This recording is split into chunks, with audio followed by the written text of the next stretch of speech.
तो आज मैं जिस मानवा को एक्सप्लेन करने वाला हूँ उसके नाम पर मैं आपको सिर्फ यही कहूंगा कि ये एक वेबटून की मानवा है और आप में से बहुत लोगों को ये पता ही होगा कि वेबटून की मानवा कैसी होती है। So let's start the video. इस मानवा की स्टार्टिंग में हमें एक घर को दिखाया जाता है जहाँ एक कपल को कुछ गैंगस्टर्स टॉर्चर कर रहे थे। वो कपल्स कहते हैं हमें 1 महीने का टाइम दो, हम आपके सारे पैसे लौटा देंगे। पर उनका बॉस कहता है अगर तुम किसी से पैसे उधार लेते हो तो तुम्हें अपने बॉडी पार्ट्स बेचकर भी उनके पैसे लौटाने चाहिए, अब तुम्हें असली दर्द महसूस होगा। तभी वो देखता है कि वो औरत किसी को मैसेज कर रही थी। वो उसे उसका फोन छीन लेता है। क्या तुम पुलिस को कॉल कर रही थी? मैंने कहा था इसका कोई फायदा नहीं होगा। वो फोन की तरफ देखता है कि वो पुलिस को नहीं बल्कि अपने बेटे को मैसेज कर रही थी। मैसेज में लिखा था बेटा तुम कहाँ पर हो, घर वापस मत आना। और वो गैंगस्टर हंसते हुए कहता है तुम्हें मारने के बजाय मुझे तुम्हारे बेटे को मारना चाहिए। नहीं, हमारे बेटे को छोड़ दो, बांध दो इन दोनों को। इनके बंदे जाने के बाद हम देखते हैं कि उनका बेटा घर के बाहर आ चुका है जिसका नाम है कैंग सनवू। वो दरवाजा खोलता है और हम देखते हैं कि सभी गैंगस्टर्स उसे मारने के लिए छुपे हुए हैं। वो बैग को उतारता है और जैसे ही अंदर आने लगता है तभी एक गैंगस्टर उसे एक बैट से मार देता है, लेकिन उसे कुछ नहीं हुआ होता। वो उसके कॉलर को पकड़ता है और एक जोरदार पंच मारता है। ये देखकर वो गैंगस्टर डर जाता है। हाँ, ये क्या था? जाओ और उसे मार दो। लेकिन वो लड़का एक एक करके सभी को मारने लगता है। एक गैंगस्टर ऊपर से उसे किक मारने आता है लेकिन वो उसका पैर पकड़ता है और उस पर एक जोरदार किक मारता है जिससे उसका पैर टूट जाता है। तभी पीछे से एक और आता है और उस पर एक टेबल मारता है लेकिन उसे अब भी कुछ नहीं हुआ और उसे घूरने लगता है। वो गैंगस्टर ये देखकर ही डर जाता है, फिर उसे भी दूर फेंक देता है। ये देखकर उनका बॉस डर जाता है। फिर वो उस लड़के के बाप को मारने वाला था लेकिन तभी सनवू एक आयरन को उसके मुंह पर मार देता है जिससे वो दीवार में घुस जाता है। फिर वो अपने माँ बाप को खोलता है और कहता है अगर आप लोग नहीं चाहते कि मैं लड़ाई ना करूं तो आप लोगों को इतना गरीब नहीं होना चाहिए था। ये कहने के बाद ही वो बेहोश हो जाता है। इसके बाद हम हॉस्पिटल में देखते हैं जहां सभी गैंगस्टर एडमिट हुए हैं और उनकी हालत खराब हुई है और वो दर्द से चिल्ला रहे थे। यहीं पर एक चश्मिश कहता है ये सब क्या है? एक नर्स बताती है इन्होंने एक लड़के के पेरेंट्स को टॉर्चर किया पर उस लड़के ने इनका ये हाल कर दिया और वो बस एक हाई स्कूलर है। ये सुनकर वो बहुत शौक हो जाता है। वहीं पर उन गुंडों का बॉस कहता है उस कमीने को छोड़ना मत। बॉस आप फिक्र मत कीजिए, वो लड़का इसी हॉस्पिटल में है और ब्लैक बियर भी यहाँ आ चुका है। अब तक तो वो उसे मार ही चुका होगा। वो चश्मिश भी ये सुनता है और नर्स से पूछता है उस लड़के का रूम कहाँ पर है? वो बताती है रूम नंबर 202। ये सुनकर वो उस रूम की तरफ दौड़ता है और सोचता है ये वो ब्लैक बियर है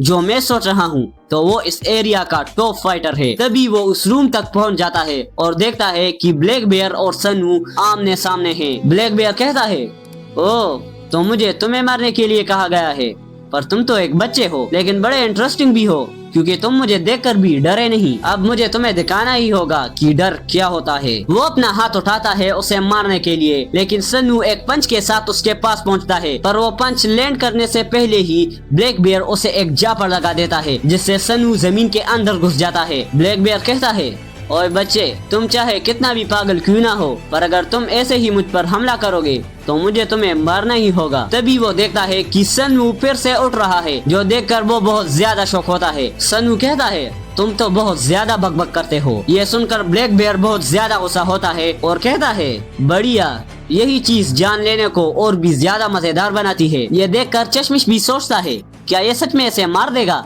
मुझे भी इसे रोकना होगा। यहाँ ब्लैक बियर सनवू पर अटैक करता है पर सनवू स्विंग होकर उस पर ही एक किक लगा देता है जिससे ब्लैक बियर बहुत जख्मी होता है। ये देखकर चश्मिश भी शौक होता है और सोचता है क्या ब्लैक बियर हार रहा है? पर हम देखते हैं कि ब्लैक बियर ने खुद को गिरने से बचा लिया। चश्मिश सोचता है हाँ, ऐसा बिल्कुल नहीं हो सकता कि ब्लैक बियर किसी से हार जाए। ब्लैक बियर कहता है क्या तुम्हें लगा तुम मुझे हरा दोगे? तभी सनवू उसके मुंह पर पंच मारता है और फिर पागलों की तरह उसे मारने लगता है। इसके बाद ब्लैक बियर अपना सिग्नेचर मूव यूज करता है जिसका नाम है द बोन क्रशर। वो सनवू को बहुत जोर से पकड़ लेता है और चश्मिश सोचता है अब मुझे सच में इसे रोकना होगा। तभी वो अंदर आता है रुको तुम दोनों, लेकिन वो ये देखकर शौक होता है कि सनवू को कुछ नहीं हुआ। सनवू खुद को उसे छुड़ाने लगता है और ब्लैक बियर बहुत ज्यादा शौक होता है क्या तुम्हारी हड्डियां अभी तक टूटी क्यों नहीं? तुम हिल कैसे रहे हो? फिर वो अपनी पूरी ताकत लगाता है पर सनवू उस पर एक हेडबट लगा देता है जिससे उसकी कुछ ऐसी हालत हो जाती है। फिर सनवू पागलों की तरह उसे मारने लगता है। चश्मिश कहता है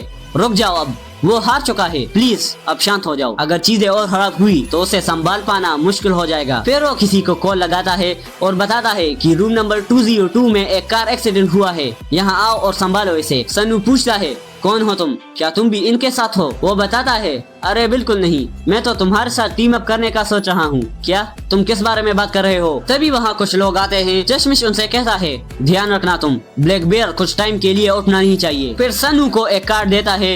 ये उस इंसान का कार्ड है जो तुम्हें सब कुछ दे सकता है। तुम्हें जो कुछ भी चाहिए, तुम्हें बस उसके लिए फाइट करना होगा, जिसके लिए मैं काम करता हूँ। सन्नू कहता है, भाड़ में जाओ तुम, और वो उस कार्ड को डस्टबिन में फेंक देता है। निकल जाओ यहाँ से, मुझे फाइट करके पैसा कमाने में कोई इंटरेस्ट नहीं। ये कहकर वो चला जाता है। चश्मिश कहता है, खैर मन कभी भी बदल सकता है। फिर हमें बॉयज टॉयलेट को दिखाया जाता है जहाँ सन्नू मुंह धो रहा था, जो सोचता है मैं चाहे जितनी भी मुसीबतों में पड़ जाऊं, लेकिन मैं अपनी माँ से किया वादा कभी नहीं भूल सकता कि मैं किसी से फाइट ना करूं। तभी उसका फादर आता है। तुम ऐसी हालत में कहाँ जाने की सोच रहे हो? सन्नू कहता है, इस हालत के लिए जिम्मेदार कौन है बताओ? आप तो एक बॉक्सिंग चैंपियन हो और आपके पास बहुत सारे ऑफर्स भी हैं, तो आप क्यों कुछ नहीं करते सिवाय इतना ज्यादा कर्जा लेने के? क्या आपकी चैंपियनशिप की शान एक लोकल बॉक्सिंग क्लब से बहुत बड़ी थी? मुझे नहीं पता आपको नेशनल टीम से क्यों बाहर निकाला, लेकिन क्या आपकी शान मेरी बीमार माँ से भी ज्यादा थी? पर उसके डैड चुपचाप खड़े होते हैं। फिर वो कहता है, कहीं बाहर जाने की कोई जरूरत नहीं, यहीं पर रहो। उसके जाने के बाद सन्नू सोचता है, मुझे इनसे नफरत है। तभी उसके सर पर दर्द होने लगता है। अरे मेरा सर, क्या मैं आजकल ठीक से सो नहीं रहा? नहीं, ऐसा इसलिए क्योंकि जब भी मैं अपने डैड को देखता हूँ मेरे सर पर दर्द होने लगता है। मैं उनसे बहुत ज्यादा नफरत करता हूँ। वो हर दिन चोटें खाकर घर आते हैं, फिर उनके पेरेंट्स के सामने झुकता है जिनसे मैं लड़ा था। मैं उन पर कभी भरोसा नहीं कर सकता, क्योंकि वो ये सोचते हैं कि उन्होंने वो सब कुछ किया जो वो कर सकते थे। मैं अपने सारे काम खुद करता हूँ। इतना काम करने के बाद भी मैं ज्यादा कमा नहीं पाता, और मेरे स्कूल के बुलियस भी मुझे बहुत ज्यादा परेशान करते हैं। यहाँ तक कि उन्होंने मेरे काम जाने का स्कूटर भी तोड़ दिया। अपनी माँ की वजह से मैं अपना घर भी नहीं छोड़ सकता। मेरी पूरी लाइफ बर्बाद हो चुकी है। इसके बाद वो बेहोश हो जाता है। फिर उसकी आंखें खुलती है एक हॉस्पिटल के बेड पर। क्या मैं कितने टाइम से यहाँ पर था? वो फोन की तरफ देखता है जहाँ उसके फादर ने उसे मैसेज किया है, फाइनली अब वक्त आ चुका है, मैं तुम्हें सब कुछ बता दूं। सन्नू सोचता है, क्या डैड मुझसे क्या छुपा रहे थे? मॉम कैसी है? वो अपने डैड को कॉल लगाता है। उसका फादर बताता है, सन्नू घर मत आना, यहाँ गैंगस्टर छुपे हुए हैं, जहाँ हो वही रहना। मैंने तुम्हें दूसरे हॉस्पिटल में एक अलग नाम से एडमिट किया है ताकि कोई तुम्हें ढूंढ ना पाए। सन्नू पूछता है, पर मॉम कहाँ है? वो बताता है, तुम्हारी मॉम पुलिस स्टेशन के पास एक होटल में छुपी हुई है, तुम उसकी फिक्र मत करो। मैं ज्यादा बात नहीं कर पाऊंगा, बेटा प्लीज कहीं भी मत जाना। अब मैं फोन रख रहा हूँ। इसके बाद सन्नू सोचता है, ये सब मेरी वजह से हुआ है। अगर मैं उन गैंगस्टर से पंगा नहीं लेता तो ऐसा कुछ नहीं होता। मुझे जल्दी मॉम को ढूंढना होगा। तभी उसके डैड का फिर से कॉल आता है। वहाँ से कोई कहता है, तुम मिस्टर हांग के बेटे हो? मिस्टर हांग छत से गिर गए हैं और बेहोश हो गए हैं। इसके बाद उन्हें हॉस्पिटल में लाया जाता है, जो बहुत ही ज्यादा इंजर्ड हो गए थे। फिर डॉक्टर सन्नू को बताता है, बेटा इसका सर्जरी कराना बहुत मुश्किल होगा और इसकी फीस भी बहुत ज्यादा है, जो कि है 10 मिलियन वॉन, और सर्जरी के बाद भी ट्रीटमेंट्स और मेडिसिन का खर्चा बहुत ज्यादा होगा। जो सुन के सन्नू पूरा अंदर से टूट जाता है और रोने लगता है। अब मैं क्या करूं? लेकिन तभी उसे उस कार्ड के बारे में याद आता है जो उसे चश्मिश ने दिया था, जो उसने डस्टबिन में फेंक दिया था। वो भागता भागता जाता है उस रूम की तरफ। रूम नंबर 202 के पास पहुँचता है। उस डस्टबिन में देखता है कि वो कार्ड वहाँ पर नहीं होता। ये देखकर वो रोने लगता है और कहता है, ये सब कुछ मेरी वजह से हुआ है, अब मैं कुछ नहीं कर सकता, इससे अच्छा तो मैं मर ही जाऊं। लेकिन तभी पीछे से वही कार्ड लेकर कोई आता है जो कहता है, क्या तुम इसे ढूंढ रहे हो? और ये है वही चश्मिश। क्या तुमने अपना मन बदल लिया? सन्नू पूछता है, ये काम करने पर मुझे तुम आखिर कितना दोगे? चश्मिश बताता है, 10 मिलियन वॉन्स। यह सुनकर सन्नू बहुत ज्यादा शौक हो जाता है। अगर तुम जीत भी नहीं पाए फिर भी तुम इतना ज्यादा पॉपुलर हो जाओगे जिससे तुम काफी ज्यादा अर्न कर पाओगे। तो क्या सोचते हो किंग सन्नू, तुम मेरे साथ आओगे? इसके बाद ये दोनों चश्मिश के ऑफिस चलते हैं बात करने के लिए, जहाँ चश्मिश उसे एक पेपर देता है साइन करने के लिए। सन्नू पूछता है, फाइटिंग वर्ड ये क्या है? चश्मिश उसे बताता है कि ये एक अंडरग्राउंड फाइटिंग टूर्नामेंट है जहाँ फाइटर्स डोपिंग ड्रग्स लेकर फाइट करते हैं। पर सन्नू मना करता है कि मैं कोई ऐसी चीज यूज नहीं करूंगा। फिर चश्मिश उसे बहुत सारे डोपिंग दिखाता है और बताता है,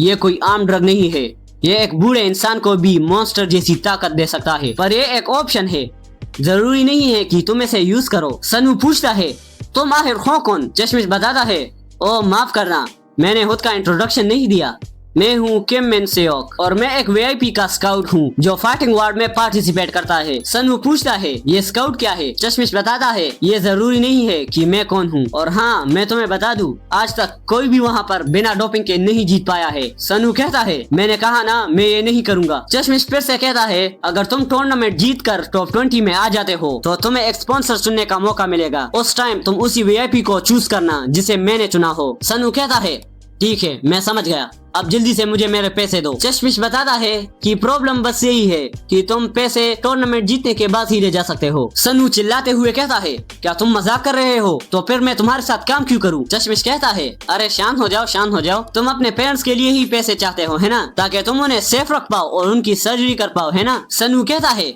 ये सब तुम्हें कैसे पता? चश्मिश बताता है जब तक तुम मेरे वीआईपी के लिए फाइट करोगे तब तक हम तुम्हारे पेरेंट्स के सेफ्टी ट्रीटमेंट्स और मेडिसिन वगैरह का खर्चा उठाएंगे, और जो भी गुंडे तुम्हारे पीछे पड़े हैं उनको भी हम देख लेंगे। सनवू कहता है पर मैं तुम पर भरोसा कैसे करूं? तभी सनवू को उसकी माँ का कॉल आता है जो कहती है सनवू क्या तुमने हॉस्पिटल की फीस भर दी और इन बॉडीगार्ड्स को भी तुमने बुलाया है? सनवू ये देखकर शॉक हो जाता है और चश्मिश कहता है तुम्हारा घर अब सेफ है, और सनवू को समझ आ जाता है कि ये सब चश्मिश ने किया है, और वो कहता है हाँ मोम ये सब मैंने ही किया है और मैं जल्द ही आ जाऊंगा, अभी मैं फोन रखता हूँ। सनवू फिर से पूछता है क्या सच में मुझे 10 मिलियन वॉन्स मिलेंगे? चश्मिश बताता है कि 10 मिलियन वॉन्स तो सिर्फ एक बेस्ट प्राइस है, तुम इससे भी ज्यादा जीत सकते हो। डिपेंड इस पर करता है कि तुम पर कितने लोग बेट करते हैं, कुछ फाइटर्स तो 15 मिलियन भी जीत पाते हैं। यह सुनकर सनवू बहुत ज्यादा शॉक हो जाता है। चश्मिश कहता है हाँ पर वहाँ पर फाइटर्स डिसेबल या फिर मर भी सकते हैं, और इससे पहले टूर्नामेंट में तो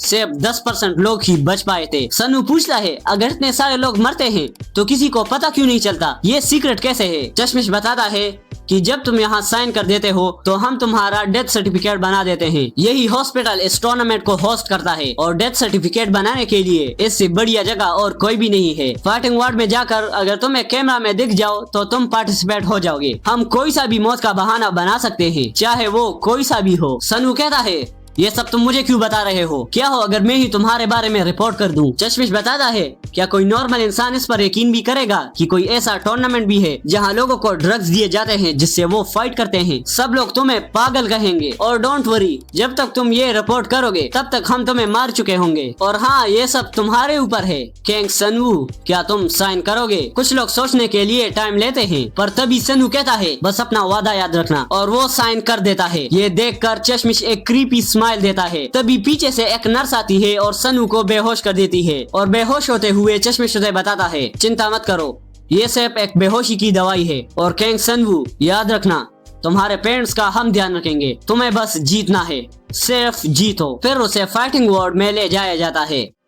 इसके बाद हम एक बिल्डिंग को देखते हैं जहाँ चश्मिश एक बंदे से बात कर रहा था और इसका नाम है चाई योनू। वो कहता है इसका कोई सेंस नहीं बनता, एक हाई स्कूलर हमारे लिए फाइट करेगा और इसने ब्लैक बियर को भी हराया है। चश्मिश कहता है हाँ आपके भाई द वाइस प्रेसिडेंट इस पर हंस रहे होंगे क्योंकि ये जितना रेडिकुलस है उतना ही अच्छा है हमारे लिए, और वाइस प्रेसिडेंट ये बात सुनकर उस पर बेट लगाएगा और हम यही तो चाहते हैं। योनू कहता है तो तुम ये कहना चाहते हो कि मैं एक हाई स्कूलर की मदद से अपने भाई को गिरा पाऊंगा? तभी चश्मिश कहता है ब्लैक बियर से फाइट करने के बाद हमने सनू की बॉडी चेक की और ये अनएक्सपेक्टेड था। चीफ कहता है तुम कहना क्या चाहते हो?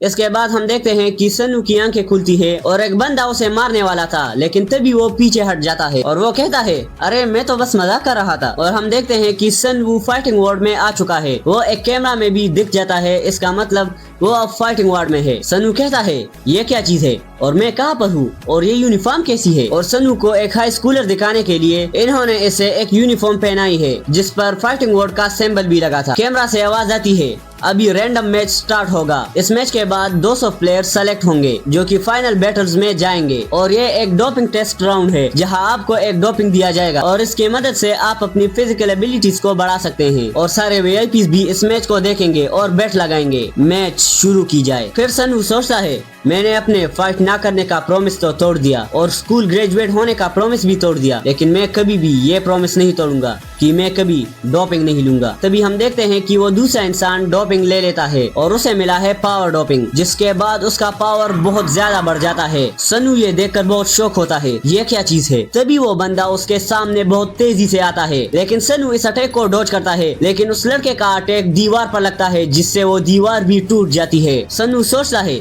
ये इंसान कितना बदल चुका है, इससे पहले तो ये कितना दुबला पतला था, क्या ये सब इस डोपिंग से हुआ है। तभी कैमरा से भी आवाज आती है, प्लेयर हान चियोल ने सक्सेसफुली डोपिंग ले ली है और वो कहता है पावर डोपिंग, ये तो मजेदार है, काश ये मुझे पहले मिलता, इससे मैं उन लोगों को चीर देता जो मुझे लूजर कहते थे। तभी वो जंप मारता है और सनू के पास आता है और वो हंसते हुए कहता है अब मैं इसे कैसे मारूं ताकि मुझे मजा आए। तभी सनू बहुत हाई स्पीड में उसे एक पंच मारता है और वो पीछे चला जाता है। ये पंच खाने के बाद चियोल कहता है क्या तुम मेरे साथ मजाक कर रहे हो। सनू भी सोचता है इसका मतलब इसका रिएक्शन स्पीड एनहेंस नहीं हुआ, अगर मैं इसे डिस्टेंस बनाए रखूं तो मुझे एक ओपनिंग मिल सकती है। लेकिन तभी चियोल आता है और सनू को एक जोरदार मुक्का मारता है और सनू सोचता है ये कितना ज्यादा ताकतवर है, मैं इसे हराऊं कैसे, मुझे जल्दी से इसके फेस पर मारना होगा। फिर सनू स्पिन होता है और उसके मुंह पर मारने की कोशिश करता है, लेकिन चियोल उसे बहुत तेजी से धक्का मारता है, जिससे सनू बहुत ज्यादा इंजर्ड होता है। फिर वो उसका पैर पकड़ता है और एक हाथ से ही ऊपर उठा लेता है और वो उसे बहुत जोर से जमीन पर पटक देता है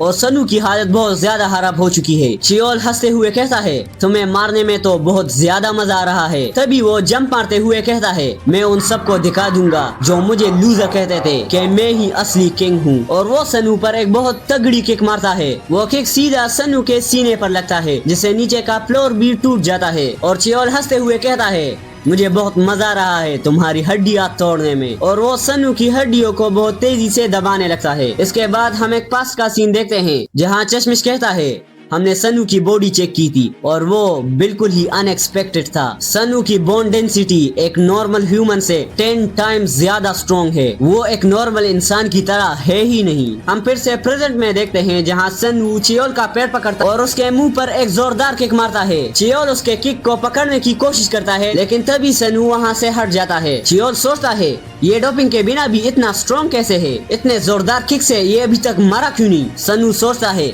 ये पहले से स्लो हो चुका है और जैसे मैंने सोचा था इसका स्टेमिना बिल्कुल भी नहीं बढ़ा, बस मुझे ये ध्यान रखना होगा कि वो मुझे पकड़ ना पाए, मुझे इसके फेस पर एम करना होगा, मुझे अपने पंचेस को और भी ज्यादा तेजी से मारना होगा। तभी वो लड़का उसे मारने के लिए आता है और सनू उसे डॉज करता है और उसके मुंह पर एक जोरदार पंच मारता है। चियोल उसे फिर से पकड़ने की कोशिश करता है, लेकिन सनू उस पर एक पंच मारता है, फिर उसे लगातार बहुत सारे पंच मारने लगता है। सनू सोचता है बढ़िया, अब मुझे ओपनिंग मिल चुकी है, अब मुझे इस पर एक जोरदार पंच मारना होगा। लेकिन तभी चियोल उसके हाथों को पकड़ लेता है और वो कहता है मैंने जानबूझकर तुम्हें खुद को मारने दिया ताकि मैं तुम्हें पकड़ सकूं। लेकिन सनू भी बहुत चालाक था, वो कहता है मैंने भी तुम्हें खुद को ऐसे ही पकड़ने नहीं दिया है, क्या तुम्हें पता है कंगारू भी खुद को अपने अपोनेंट्स को पकड़ने देता है एक बहुत बड़े हिट को मारने से पहले। फिर सनू उसके हाथों को पकड़ता है और उसे एक जोरदार किक मारता है। And look at this panel, वो कहता है बिल्कुल इसी तरह। और चियोल की इस किक से कुछ ऐसी हालत हो चुकी है, फिर वो नीचे गिर जाता है और सोचता है मैं अपनी बॉडी को हिला भी नहीं पा रहा, ऐसा क्यों है, मेरी बॉडी ऐसी क्यों है और मैं एक ऐसे बच्चे से नहीं हार सकता जिसने डोपिंग भी ना ली हो। तभी वो ऊपर देखता है एक डोपिंग जो सनू का डोपिंग था और वो उस डोपिंग को उठा लेता है। ये देखकर सनू भी उसकी तरफ बढ़ता है, लेकिन सनू उसे रोक पाता उससे पहले ही वो उस डोपिंग को ले लेता है। कैमरा से आवाज आती है प्लेयर ने स्टेमिना डोपिंग सक्सेसफुली ले ली है। इसके बाद वो सनू पर जंप मारता है और हवा में ही उसे पकड़ लेता है और नीचे बहुत जोर से पटक देता है। सनू बहुत ज्यादा इंजर्ड होता है। कैमरा भी आकर देखता है कि सनू मर चुका है या नहीं, लेकिन चियोल उस कैमरा को हटाता है और कहता है हटो यहाँ से, अभी ये खत्म नहीं हुआ। और वो सनू के गर्दन को पकड़ लेता है, अभी मैं तुम्हें कुचल दूंगा। चियोल अपना पूरा जोर लगाता है और सनू बेहोश होते हुए अपने डेट को याद करता है। तभी एक आवाज आती है और हम खून ही खून देखते हैं, पर ये खून सनू का नहीं बल्कि चियोल का था और वो डोपिंग के ओवरडोज की वजह से वहीं पर मर जाता है। कैमरा से भी आवाज आती है प्लेयर की मरने की वजह से ये गेम खत्म होती है। इनका मैच योनू और चश्मिश भी देखते हैं। योनू पूछता है अभी ये क्या हुआ। चश्मिश बताता है ये डोपिंग के ओवरडोज की वजह से हुआ है। एक साथ 2 डोपिंग यूज करने की सर्वाइवल रेट है 0.5% से भी कम। चियोल ने पहले एक डोपिंग ली और उसके बाद उसने स्टेमिना डोपिंग भी इंजेक्ट किया और इससे इसका मरना तो तय था। योनू कहता है हम तो बहुत लकी निकले, हमारा ओपोनेंट तो खुद ही मर गया। पर चश्मिश कहता है ये पूरा लक नहीं है क्योंकि सन्नू की बॉडी बहुत अजीब रिएक्ट कर रही है। योनू कहता है क्या ये ऐसा नहीं कि सन्नू की हड्डियां आसानी से नहीं टूटती और तुम ये अच्छे से जानते हो, यहाँ इससे भी बड़े बड़े मॉन्स्टर्स हैं। चश्मिश बताता है हमारे पास जो डोपिंग्स है हम उससे किसी भी ऑर्गन को एनहेंस कर सकते हैं सिवाय हड्डियों के। इसके पीछे कोई सीक्रेट तो होगा ही। तभी योनू पूछता है इसे हम मेन राउंड में देख लेंगे, अभी क्या प्लान है। चश्मिश बताता है अभी सन्नू को अर्जेंट ट्रीटमेंट की जरूरत है, इसके बाद ही वो रियल मॉन्स्टर से मिलेगा। वो वहाँ उन मॉन्स्टर से मिलेगा जिन्होंने सारे पावर्स को गेन कर लिया है। इसके बाद हम फाइटिंग वार्ड के ट्रीटमेंट रूम में देखते हैं जहाँ सन्नू का ट्रीटमेंट ऑलरेडी हो चुका है और वो सोचता है क्या वो इंसान मेरी वजह से मरा, मैं तो बस उसे नॉकआउट करना चाहता था। नहीं, ऐसा नहीं है, वो तो मैं था जो मर रहा था। मुझे अपने माँ बाप को बचाना होगा, मैं यहाँ पर नहीं मर सकता। तभी कैमरा से आवाज आती है जो भी फाइटर्स फाइट जीत चुके हैं वो लॉबी की तरफ चले जाएं। उस रूम में बैठा इंसान सन्नू को बताता है ये कैमरा ही आज से तुम्हारा गाइड है, यही तुम्हें सब कुछ बताएगा। तुम जब तक इसकी बात मानोगे फायदे में रहोगे और हाँ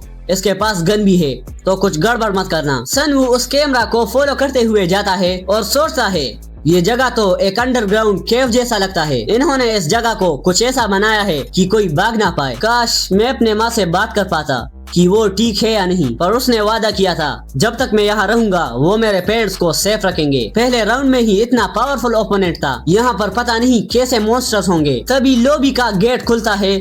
सन्नू अंदर जाता है और देखता है कि वहाँ पर बहुत सारे फाइटर्स थे और ये सभी मॉन्स्टर्स जैसे लग रहे थे। कैमरा से आवाज आती है सभी 124 प्लेयर्स आ चुके हैं और अभी से हम राउंड 2 स्टार्ट करते हैं। सन्नू इन्हें देखकर सोचता है ये सभी तो अलग ही लेवल पर है, जिनसे मैंने बाहर फाइट किया था वो तो इनके सामने कुछ भी नहीं है। जब तक असली मैच स्टार्ट नहीं हो जाता मुझे इनके नजरों से दूर रहना होगा। तभी उसके पीछे से एक बंदा आता है।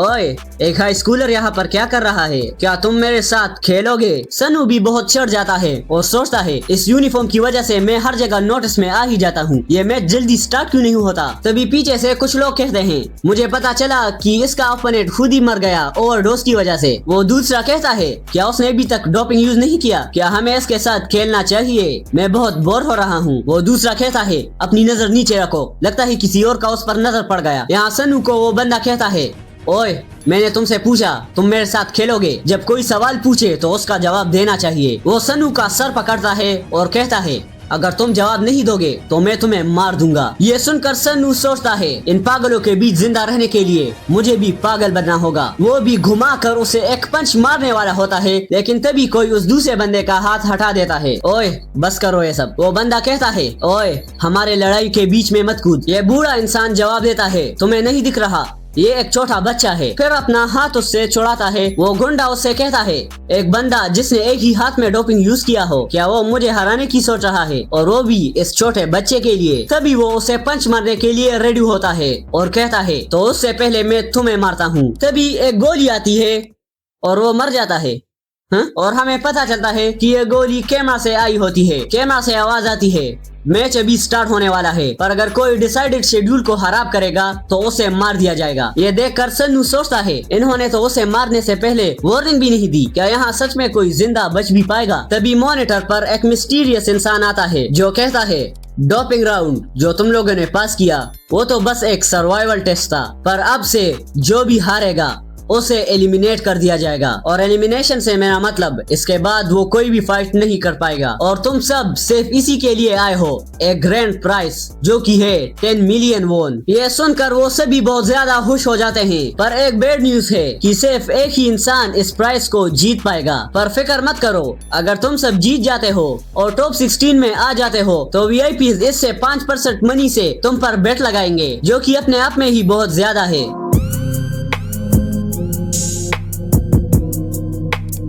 हर किसी के पास उसका एक ब्रॉडकास्ट चैनल होगा और हर किसी के पास एक गाइड भी होगा जो उनके लिए कैमरा का काम करेगा और वीआईपीज तुम्हारे चैनल को देखेंगे और जो भी फाइटर उन्हें अच्छा लगे कि वो जीत सकते हैं वो उन पर बेट लगाएंगे। अगर आसान अल्फाज में कहूँ तो जितना तुम लोग वीआईपीज का अटेंशन ग्रैब करोगे उतना ही तुम्हें पैसा मिलेगा। तो हाँ, कोशिश करना वीआईपीज को अट्रैक्ट करने की। अभी हम तुम सबको एक एक रूम देंगे जहाँ तुम इवेंट के एंड तक रहोगे और हाँ, तुम अपने टीममेट्स खुद डिसाइड कर सकते हो। तो अभी तुम लोग अपनी रूम में जा सकते हो। तभी सन्नू के पीछे कुछ लोग कहते हैं अगर हम इस गधे के साथ रहेंगे तो कभी भी वीआईपीज का अटेंशन ग्रैब नहीं कर पाएंगे। जो सुनकर सन्नू सोचता है अबे यार, ये लोग तो मुझे सही से एक रूम चूज करने भी नहीं देंगे। तभी पीछे से वही बंदा आता है जिसने पहले सन्नू की मदद की थी। अरे तुम फिक्र मत करो, मैं फाइनल बैटल तक तुम्हारा ध्यान रखूंगा। उसे लगा कि सन्नू बहुत ज्यादा कमजोर है लेकिन उस मॉन्स्टर की वजह से किसी का हाथ कांप रहा था। तभी सन्नू के सामने एक बंदा गुजरता है और वो सोचता है मैंने इसे कहीं तो देखा है, क्या ये वही है? तभी वो बूढ़ा इंसान कहता है चलो हमें रूम मिल गया। जो सुनकर सन्नू सोचता है वो मेरी वजह से घायल हुआ है और वो मेरे साथ रूम भी शेयर करना चाहता है और वो भी एक ऐसे बंदे के साथ जिससे सभी दूर रहना चाहते हैं। मुझे नहीं पता ये बंदा चाहता क्या है लेकिन हर रूम में मुझे प्रॉब्लम तो होगी ही, तो चलो इसी के साथ चलते हैं। इसके बाद हमें एक रूम दिखाया जाता है जहाँ मॉन्स्टर जैसे फाइटर्स थे और यहाँ पर वही बंदा आता है जिसे थोड़ी देर पहले सन्नू ने देखा था। वो दरवाजे को बंद करता है और वो कहता है ये जगह ठीक लग रही है, ओए तुम सब सामने से हट सकते हो। तभी उसके सामने एक हट्टा कट्टा फाइटर आता है और कहता है कैमरा तो अभी ऑन भी नहीं हुआ और तुमने दरवाजा बंद कर दिया, क्या तुम मरना चाहते हो? और वो उस पर अटैक करता है। तभी वो बंदा 2 उंगलियों से ही उसके गर्दन पर मारता है और इसी से वो नीचे गिर जाता है। पीछे खड़े 2 बंदे भी बहुत ज्यादा डर जाते हैं कि ये क्या हुआ भाई। वो फिर से कहता है क्या कोई और मेरा वेलकम करना चाहता है? ये सुनकर वो दोनों डर जाते हैं। वैसे भी मुझे तो किसी और को ग्रीट करना है और हमें बताया जाता है कि इसका नाम है हान मिंगसू, एज 19। वैसे एज जानकर तुम लोग क्या ही कर लोगे। इसके बाद हम एक कार को देखते हैं जहाँ चश्मिश और योनू बैठे होते हैं। चश्मिश कहता है मुझे खबर मिली है कि फर्स्ट वाइस प्रेसिडेंट फिर से चोइमा चुन को ही चुनेगा जो पिछले टूर्नामेंट का चैंपियन था। योनू कहता है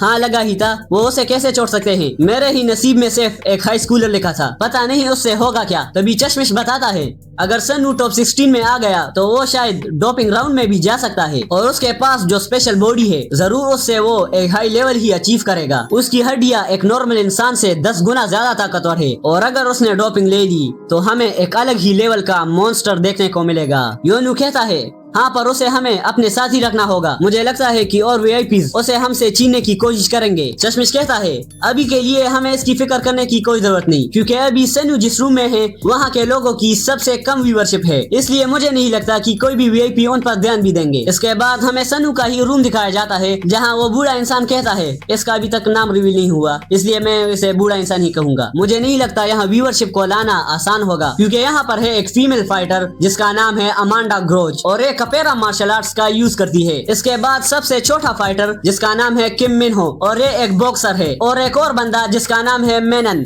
और ये अपनी एल्बो चाटने की कोशिश कर रहा था लेकिन कर नहीं पाता। फिर वो बूढ़ा आदमी वीआईपीज का अटेंशन पाने के लिए एक हाथ से पुशअप्स मारने लगता है जो देखकर सन्नू कहता है मुझे नहीं लगता ये काम करेगा। फिर अमांडा ग्रोच एक उंगली को फ्लोर के अंदर घुसाती है और उससे पुशअप्स मारना शुरू हो जाती है। तभी मिनहो भी उठता है और कहता है ताकत तो से बेवकूफ लोग यूज करते हैं, मैं स्पीड यूज करूंगा। और तभी वो बहुत तेजी से भागने लगता है। सन्नू ये देखकर सोचता है ये बंदा कितना ज्यादा तेज है। और फिर लास्ट में मेनन जो अभी भी अपने एल्बो चाटने की कोशिश कर रहा था और इन सब की अजीब हरकतों को देखकर सन्नू सोचता है यहाँ पर चल क्या रहा है, ये बहुत अजीब लग रहा है। तभी स्क्रीन पर दिखाया जाता है कि इन सब के ओपोनेंट्स कौन कौन होंगे और सन्नू फाइट करेगा इस बंदे से जिसका नाम है काय। इसके बाद हम चश्मिश और योनू को देखते हैं। चश्मिश बताता है आज तक वो कोई भी फाइट हारा नहीं है और वो यूज करता है लेथवे स्टाइल मार्शल आर्ट्स। योनू पूछता है ये लेथवे क्या है? चश्मिश बताता है ये मुई थाई से काफी मिलता जुलता है, इसमें एक डिफरेंस भी है जो इसे बहुत ज्यादा ब्रूटल बनाता है। योनू पूछता है क्या मुई थाई डेंजरस नहीं है जहाँ एल्बोज और नीज का यूज होता है? चश्मिश बताता है